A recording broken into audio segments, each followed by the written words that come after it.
Bismillah. Assalamualaikum warahmatullahi wabarakatuh.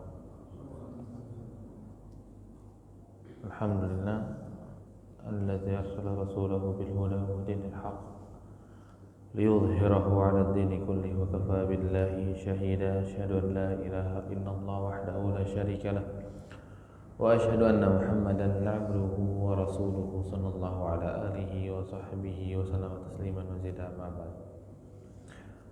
Kita lanjutkan ayat dari surat Al-Isra ayat 70 ayat 67. Wa idza massakumud durru fil bahri dhalla man tad'una illa iyyah. Maka ketika mereka sedang tertimpa musibah atau sedang tertimpa kesulitan di atas laut, dhalla man tad'una illa iyyah, maka mereka akan meninggalkan seluruh berdoa kepada selain Allah Subhanahu wa taala, kecuali hanya kepada Allah Subhanahu wa taala. Maka ditinggalkan seluruhnya. Mau Tuhannya tadinya ada 7, mau Tuhannya ada 10, maka semua ditinggalkan dan hanya berdoa kepada Allah Subhanahu wa taala. Falamma najjakum ilal barr a'radtum. Ketika sudah diselamatkan oleh Allah Subhanahu wa taala sampai ke daratan, mereka berpaling kembali. Wa kana al-insanu kafura. Dan sungguhnya manusia ini banyak melakukan kekufuran. Maka ayat ini menjelaskan bagaimana kesyirikan orang musyrik. Jadi kesyirikan orang musyrik itu bukan di dalam keadaan dur, tapi dalam keadaan dur atau dalam keadaan kesulitan, mereka malah berdoa hanya kepada Allah. Makanya terjadi ketika Ikrimah bin Abi Jahal radhiyallahu anhu, ketika sebelum masuk Islam, kabur dari kejaran Rasulullah sallallahu alaihi wasallam ketika perang ataupun ketika Fathul Makkah, ketika membuka kota Makkah. Kenapa Ikrimah sampai kabur? Karena Ikrimah termasuk dari kelompoknya Safwan, yang dimana Ikrimah dan Safwan ini bersekongkol untuk menyerang Rasulullah sallallahu alaihi wasallam berperang. Sedangkan Rasul sudah katakan man dakhala baitahu fahuwa amin. Barang siapa yang masuk ke rumahnya dia akan selamat. Maksudnya apa? Rasul tidak mau juga terjadi sebuah peperangan. Dia cukup masuk ke rumah, maka cukup bagi dia keselamatan. Masuk ke dalam Baitullah Al-Haram, maka juga selamat. Masuk ke rumahnya Abu Sufyan juga selamat. Tapi ini ada sekelompok anak muda yang dipimpin oleh Safwan Ibnu Umayyah, kemudian juga oleh Ikrimah bin Abi Jahal, yang dimana mereka ini memimpin untuk terjadi perbenturan antara Rasulullah sallallahu alaihi wasallam dengan mereka. Terjadi peperangan, kalah mereka dan Ikrimah kabur.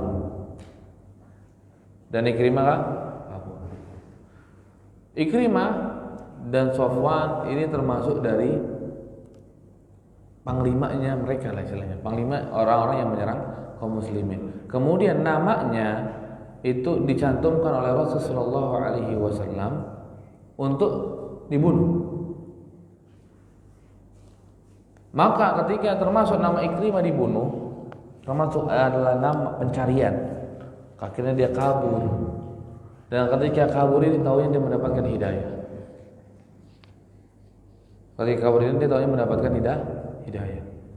Gimana dapat hidayahnya? Masya Allah. Ketika kaburnya naik perahu, maka terjadilah sebuah badai yang sangat besar. Ketika terjadi badai yang sangat besar, di antara mereka saling berbisik. Di antara penumpang kapal itu saling berbisik di antara mereka supaya apa? Innahu la yughni ankum illa an tad'ullaha wahdah. Maka ketika ini tidaklah cukup bagi kalian kecuali kalian hanya berdoa kepada Allah saja. Berbisik. Maksudnya apa? Enggak bermanfaat kalau kita berdoa kepada selain Allah. Dalam keadaan seperti ini, maka hanya doa kepada Allah. kita akan diselamatkan. Maka ketika mendengar Ikrimah, maka Ikrimah berkata dalam hatinya, faqala Ikrimah fi nafsihi, maka Ikrimah berkata dalam dirinya, wallahi la in kana la yanfa'u fil bahr ghairahu fa innahu la yanfa'u fil barri ghairahu. Demi Allah, kalau benar yang dikatakan tadi tidak bermanfaat doa kepada selain Allah di lautan, maka pun sama seharusnya di daratan. Maka Ikrimah baru terbuka akalnya. Seharusnya sama. Ketika di lautan cuman hanya Allah yang bisa menyelamatkan, di daratan pun sama. Maka beliau berkata bahwa Allahumma laka alayya ahad. Ya Allah, sungguhnya engkau kepadaku, sungguhnya aku akan membuat sebuah perjanjian kepada engkau. La in akhrajtani, kalau seandainya engkau ini mengeluarkanku dari lautan ini, kemudian apa? Maka tanganku akan aku berikan, aku akan letakkan itu kepada engkau. Dan kemudian apa taunya Allah Subhanahu wa taala selamatkan, dan akhirnya dia kembali lagi. Ya Allah itu pergi ke Habasyah, kembali lagi ke Mekah dan menghadap Rasulullah sallallahu alaihi wasallam, kemudian masuk Islam. Kemudian masuk Islam. Karena apa? Ikrimah tahu orang musyrikin saja itu ketika di atas kapal mereka berdoa hanya kepada Allah. Makanya sampai diingatkan. Tapi Allah Subhanahu wa taala tutup ayatnya dengan ayat terakhirnya apa? Wa kanal insan kafura. Wa kanal insanu kafura. Insan ini, manusia itu terkufur. Dia harusnya sudah paham. Ketika di laut ini enggak bisa dikabulkan doa kecuali kepada Allah, seharusnya di luar itu pun sama. Seharusnya di darat pun sama. Seperti apa yang dipikirkan oleh Ikrimah. Tapi kebanyakan manusia tidak memikirkan hal tersebut. Tetap mereka dalam keadaan kekufuran mereka. Ini mereka. Jadi mereka kesyirikan demikian. Maka disebutkan di sini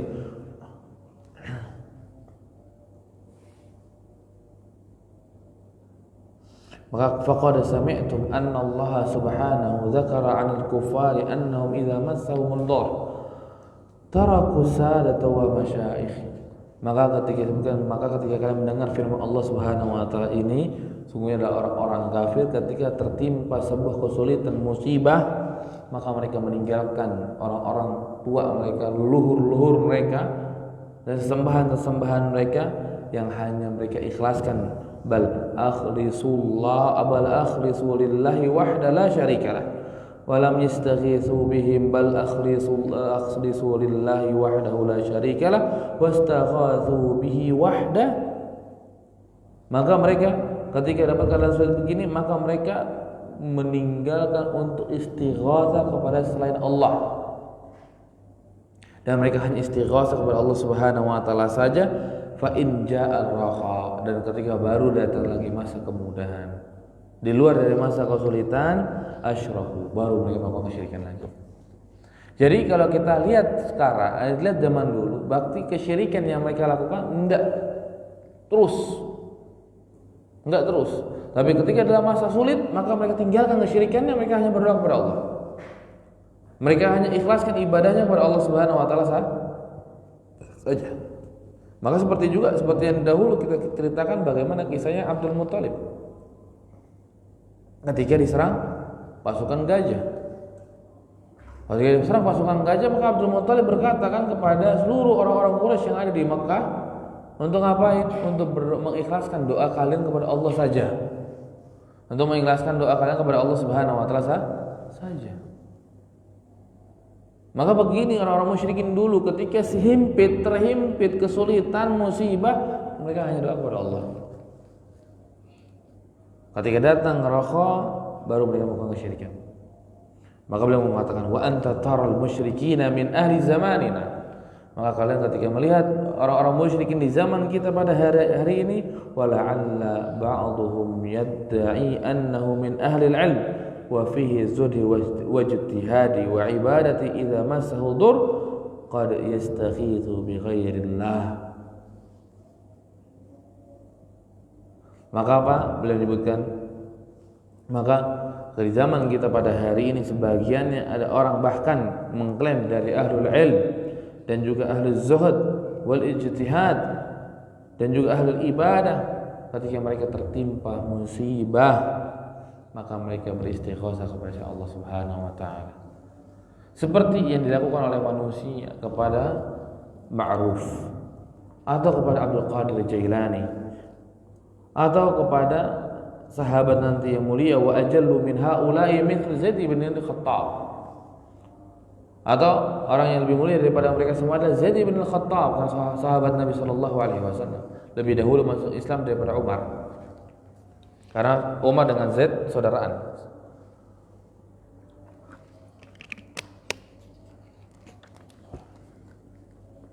Maka tiga orang ini, Ma'ruf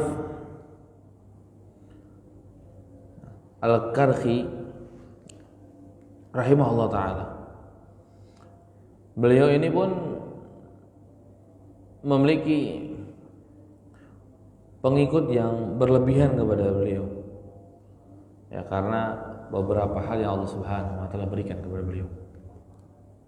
Ya, beberapa hal yang Allah Subhanahu wa taala berikan kepada beliau. Beliau dari Baghdad, termasuk ulama ketika itu di zamannya. Bahkan disebutkan beliau itu bisa jalan di air. Nah, di sini nih dari permasalahan karamah yang Allah berikan dibesar-besarkan oleh manusia zaman setelahnya. Yang akhirnya berarti dia pantas untuk istighosah kepadanya, pantas untuk meminta kepadanya. Maka Imam Ahmad bin Hanbal pun menyelisih orang-orang yang demikian kepada Ma'ruf ini. Dan beliau wafat di tahun 200 Hijriah. Wafat terlebih dahulu daripada Imam Ahmad bin Hanbal. Nah, maka ini Ma'ruf. Kemudian juga sama dengan yang mungkin lebih besar. Ma'ruf mungkin kita sudah tenggelam. Mungkin di antara kita baru mendengar pertama kali. Dan juga anak pun baru pertama kali mengetahui Ma'ruf di kitab ini. Sebelum baca kitab ini enggak tahu ada Ma'ruf, tapi kita lebih kenal dengan Abdul Qadir Jailani. Syekh Abdul Qadir Jailani itu adalah seorang yang sangat mulia, ahad ulama ummah, salah satu ulama umat ini. Beliau ahlul zuhud, beliau alim, bahkan sampai diberikan pujian yang sangat banyak kepada beliau. Beliau adalah Syekh Al-Imam Al-Alim Al-Zahid Al-Arif Al-Arif Al-Qudwah Al-Syekhul Islam Alimul Awliya Muhyiddin.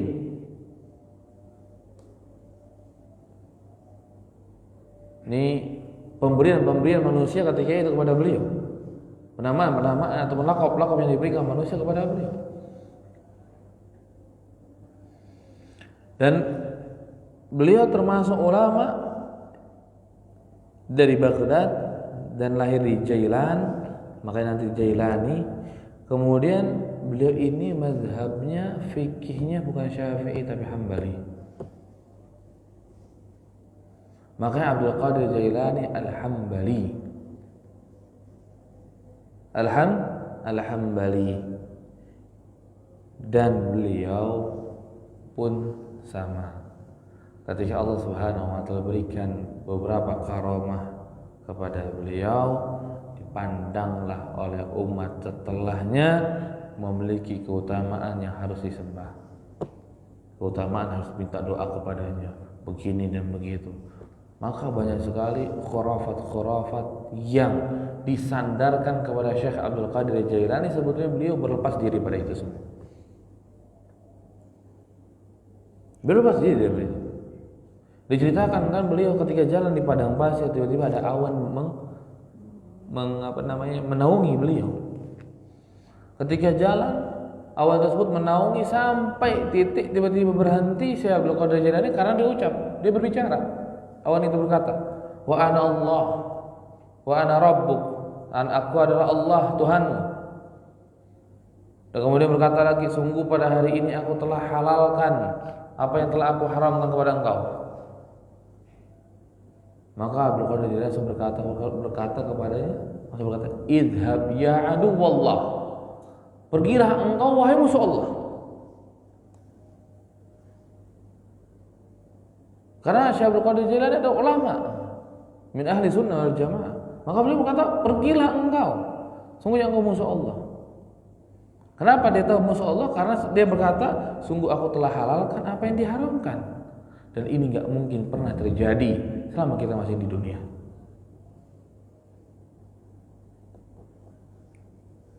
Gak mungkin terjadi penghalalan tersebut. Ketika Allah sudah haramkan, maka haram, gak jadi halal, gak jadi halal.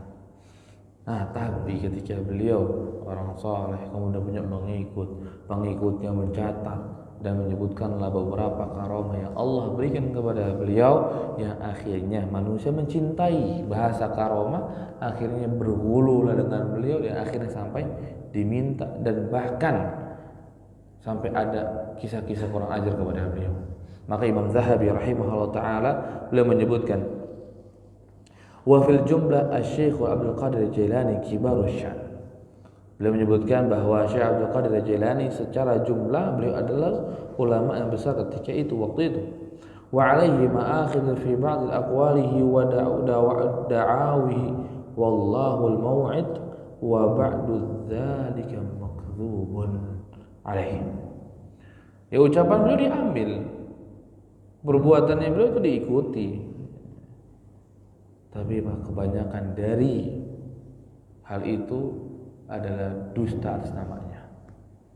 Dusta atas namanya. Dan ini banyak orang-orang dusta atas nama Syekh Abdul Qadir Jailani, sedangkan Syekh Abdul Qadir Jailani tidak meyakini hal seperti itu, karena beliau di atas akidah Ahlussunnah wal Jamaah, dan beliau wafat di tahun 561 Hijriah. 561 Hijriah. Kemudian Zaid bin Khattab. Yang ketiga adalah Zaid bin Khattab, adalah saudaranya Umar bin Khattab radhiyallahu an, dan beliau juga anak masuk Islamnya lebih dahulu daripada Umar bin Khattab radhiyallahu an. Lebih dahulu daripada Umar bin Khattab radhiyallahu anhu. Kemudian setelah itu barulah Umar bin Khattab radhiyallahu anhu. Dan beliau pun sama manusia setelahnya berlebihan kepada beliau. Kemudian Zubair, dan juga Zubair bin Awam pun sama, orang berlebihan dengan Zubair bin Awam. Mungkin gara-gara pembela Zubair bin Awam, akhirnya mereka hulu kepada Zubair bin Awam, radhiyallahu anhu. Kalau Zubair masih hidup ketika itu, mungkin dimarahi mereka semua. Atau Zubair melakukan seperti apa yang dilakukan oleh Ali bin Abi Thalib. Ali bin Abi Thalib ketika ada orang-orang yang menyembah Ali dikumpulkan dalam parit kemudian dibakar. Karena saking marahnya, murkanya Ali bin Abi Thalib, dirinya disembah. Mungkin Zubair ataupun Zaid bin Khattab radhiyallahu anhu majma'in ini tahu dan dengar ketika di masa hidupnya ada orang yang menyembahnya, maka mungkin akan melakukan hal yang sama seperti Ali. Seminimal maka semuanya akan dimarahi. Semuanya akan dimarahi oleh mereka. Dimarahi oleh mereka. Kemudian beliau menyebutkan wa ajal min haula'i mithlu Rasulillah sallallahu alaihi wasallam. Dan yang lebih mulia daripada itu semuanya adalah Rasulullah sallallahu alaihi wasallam. Dan pada hari ini juga ada orang-orang yang sampai menuhankan Rasul sallallahu alaihi wasallam, meminta dengan nama Rasul, meminta kepada Rasul sallallahu alaihi wasallam datang ke makamnya atau ke kuburannya. Ada sampai menyentuh-nyentuh, berkata, ya Rasulullah, masukkanlah saya surga, ya Rasulullah, begini dan begitu. Maka ini bagian juga dari kesyirikan, karena Allah Subhanahu wa taala tidak memandang siapapun yang disembahnya. Allah Subhanahu wa taala tidak memandang siapapun yang disembahnya. Kemudian beliau menutupnya, wallahul musta'an wa a'zamu min dzalika wa zara annahum yastaghithuna bit-tawaghit. Beliau, semoga Allah Subhanahu wa taala menyelamatkan kita, dan yang paling parah dari itu semua, tadi kan orang-orang mulia, dari Ma'ruf, Abdul Qadir Jailani, Zaid bin Khattab, kemudian Zubair bin Awam, dan terakhir adalah Rasulullah sallallahu alaihi wasallam. Dan yang paling buruk di antara mereka, yastaghitsuna bit-tawaghit. Mereka berdoanya, istighosanya kepada tawaghit, kepada taghut. Kepada taghut. Kalau taghut beda, taghut nggak baik. Kalau ma'rufnya Abdul Qadir Jailani, kemudian Zaid dan juga Zubair, ini baik. Tapi kalau taghut enggak. Sebagiannya mungkin cuma hanya berhala yang tidak hidup, atau mereka yang disembah dan mereka ridha. Itu bagian dari taghut, atau iblis, setan. Maka disebutkan oleh beliau wa a'zamu min dzalika, yang paling buruk menyembah kepada siapa? Kepada tawaghit. Yang seharusnya kita menolak dia, mengingkari dia. Maka beliau menyebutkan bit tawaghit wa kufrah wal murtad mithlu Syamsan wa Idris wa Yunus wa amsaluhum wallahu subhanahu a'lam. Seperti Syamsan, Idris dan Yunus. Tiga wa amsaluhum, dan tiga semisalnya. Ini yang dulu yang sering digemborkan, yang dulu sering digemborkan di zaman tersebut. Disebutkan oleh Syekh Muhammad ibn Ibrahim rahimahullah taala, Yusuf wa Syamsan wa taju asma'i unasin kufrah tawaghidu amam fa amma taju fahuwa min ahli al-kharj tasarrufu ilayhi an-nuzuru wa yud'a wa ya'taqid fihi an-naf'u wad-dar. Bahkan mereka itu mengklaim, mereka ini mengklaim Syamsan dan Taj itu mengklaim bahwa apa? Bahwa dia bisa memberikan manfaat dan mudarat. Nah, kita pada hari ini ada orang-orang yang mengaku bahwa dirinya bisa menahan langit, menurunkan hujan, atau bahkan memarahi malaikat. Wah, ini paling buruk lagi. Kayaknya kalau zaman dulu cuma bisa berkata, bisa memberikan manfaat, mudarat, selesai gitu. Nggak ada ngomongnya marahin malaikat gitu. Kalau zaman kita sampai ada marahin malaikat. Ya Allah, ngerasa lebih mulia daripada malaikat.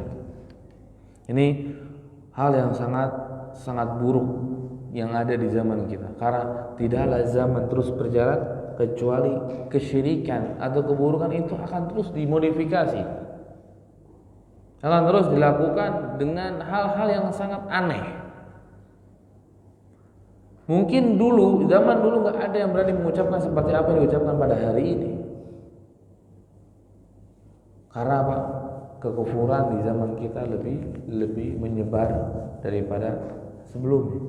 Karena kita lebih sedikit untuk orang-orang yang memperhatikan agama kita. Maka kemudian beliau menutup dengan perkataan wa sallallahu ala khairi khalqihi Muhammadin wa ala alihi ajma'in walhamdulillahi awalan wa akhirah. Maka beliau tutup dengan salawat kepada Rasul sallallahu alaihi wasallam dan juga memuji Allah Subhanahu wa taala di awal dan juga di akhir.